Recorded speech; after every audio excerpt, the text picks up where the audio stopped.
only thing left behind was the dog. This is the story The Courage of the Cowardly Dog was based off of. Moving on, if Sonic the Hedgehog was scientifically accurate, he would pretty much poop himself to death, because hedgehogs poop every time they run. Finally, most people with chocolate allergies aren't actually allergic to cocoa or any official ingredients, but rather the cockroach parts contain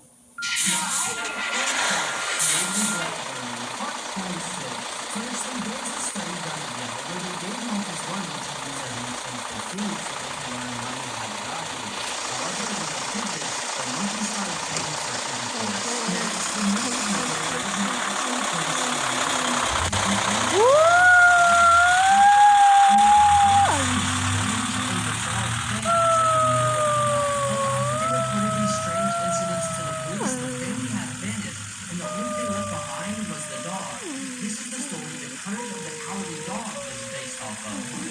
Sonic the Hedgehog was scientifically accurate, he would pretty much poop himself to death, because hedgehogs poop every time they move.